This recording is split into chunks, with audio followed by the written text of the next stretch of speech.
ನಮಸ್ತೆ ಎಲ್ರಿಗೂ. ಎಲ್ಲರೂ ಹೇಗಿದ್ದೀರಾ? ನಾನು ಆರಾಮ, ನೀವೆಲ್ಲ ಆರಾಮ ಅಂತ ಅಂದ್ಕೋತೇನೆ. ನಾನು ನನ್ನ ಲಾಸ್ಟ್ ವಿಡಿಯೋನ ಲೈಕ್ ಮಾಡಿ, ಶೇರ್ ಮಾಡಿ, ಕಮೆಂಟ್ ಮಾಡಿದ ಎಲ್ರಿಗೂ ಧನ್ಯವಾದಗಳು. ಸಬ್ಸ್ಕ್ರೈಬ್ ಮಾಡಿದ ಕೆಲವು ಸಬ್ಸ್ಕ್ರೈಬರಿಗೆ ನನ್ನ ಕಡೆಯಿಂದ ಧನ್ಯವಾದಗಳು. ಈ ವಿಡಿಯೋನ ಫಸ್ಟ್ ಟೈಮ್ ನೋಡ್ತಿದ್ರೆ ಸಬ್ಸ್ಕ್ರೈಬ್ ಮಾಡಿ, ಅಲ್ಲಿರೋ ಬೆಲ್ ಐಕನ್ನ ಒತ್ತಿ ಆಲ್ ಅಂತ ಒತ್ತಿದರೆ ನನ್ನ ನೆಕ್ಸ್ಟ್ ವಿಡಿಯೋದ ನೋಟಿಫಿಕೇಷನ್ ನಿಮಗೆ ಖಂಡಿತ ಬರುತ್ತೆ. ಇವತ್ತು ಹುಣ್ಣಿಮೆ ಪೂಜೆ, ಹಾಗಾಗಿ ನಾನು ದೇವಸ್ಥಾನಕ್ಕೆ ಹೊರಟಿದ್ದೇನೆ. ಯಾವಾಗಲೂ ದೇವಸ್ಥಾನಕ್ಕೆ ಹೋಗುವಾಗ ನನ್ನ ಜೊತೆ ಗೀತಾ ಮಮ್ಮಿ ಅಂತ ಒಬ್ಬರು ಇದ್ದಾರೆ. ನಾವಿಬ್ಬರು ಜಾಸ್ತಿ ಎಲ್ಲ ಫಂಕ್ಷನಿಗೆ ಒಟ್ಟಿಗೆ ಹೋಗೋದು. ಇಲ್ಲಿಂದ ನನ್ನ ಮನೆ ಹತ್ರದವರು, ಹಾಗಾಗಿ ಎಲ್ಲ ಫಂಕ್ಷನಿಗೆ ಒಟ್ಟಿಗೆ ಹೋಗ್ತೇವೆ.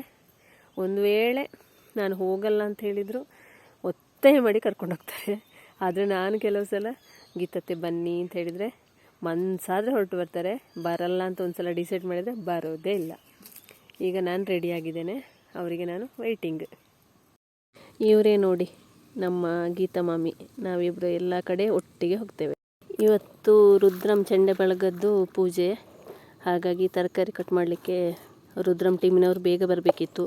ನಾನು ಮತ್ತು ಗೀತಾ ಮಾಮಿ ಮಾತ್ರ ಇದ್ದೇವೆ, ಇನ್ಯಾರೂ ಬರಲಿಲ್ಲ. ನೋಡಿ ತರಕಾರಿ ಬದನೆ ಪಲ್ಯಕ್ಕೆ.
ಬಾಯ್.